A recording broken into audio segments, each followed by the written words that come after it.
reviewing a mapping exception strategy. Now we're going to take a look at a different type of exception strategy we saw earlier, just as a quick review. And this is a very common exception strategy when you're writing different REST APIs in MMUULLEE.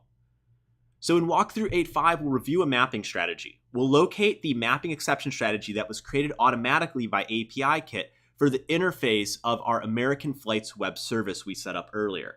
And we're just going to kind of look around and analyze how this exception strategy is different from what we've seen so far in this module. Let's get started.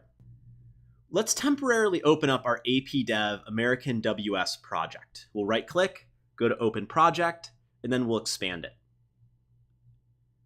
Inside of Source Main App, double-click on the interface XML inside of here.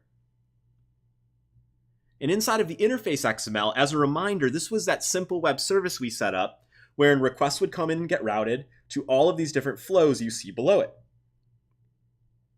Now, if an exception had happened somewhere in the process, it would eventually bubble up to this API main flow. And you'll notice, just as we learned in the last module, the API main flow has a reference exception strategy inside of here.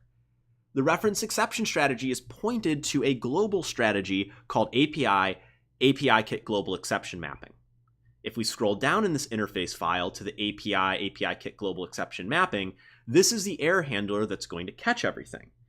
Now, this is almost like the choice setup that we had seen previously, but it's a little bit more fine-tuned for REST-based services. So what this is going to do, if you select your 404 box here, is it's still going to have a kind of like a condition, if you will. So what you can do here is you can put a list of the types of exceptions that you want to use to catch and give a 404 back to the client.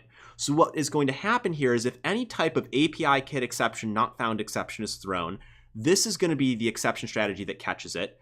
Just like we saw, we'll set some properties like content type, application JSON, and we'll set a payload inside of here for the client. But unlike our last example, we don't need to explicitly set a response code or a status code because this has got the status code built in. So we can type in 404 here, and when the response goes back to the client, it'll automatically add in that 404 response code.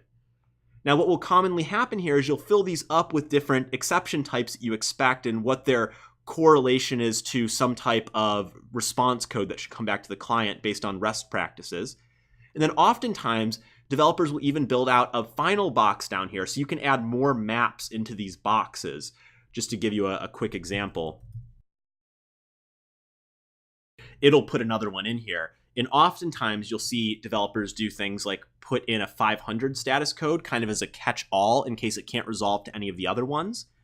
And inside of here for exception type, you can put in java.lang.exception. And this will be a catch-all since all exceptions inherit from java.lang.exception. This is going to ensure that if an exception, any of these top ones, is not caught and used, it's going to catch it in here and then do whatever processing and provide a 500 back. Okay, so just a different way to look at error handling inside of MMUULLEE, especially when you're more focused in the REST context. Now I'm going to close out of this interface XML and make no saved changes, so be sure to not change anything here. And then we'll just go ahead and close out this project again to make sure we don't accidentally modify it. So we'll close project, and then that'll seal it shut, at least for the time being.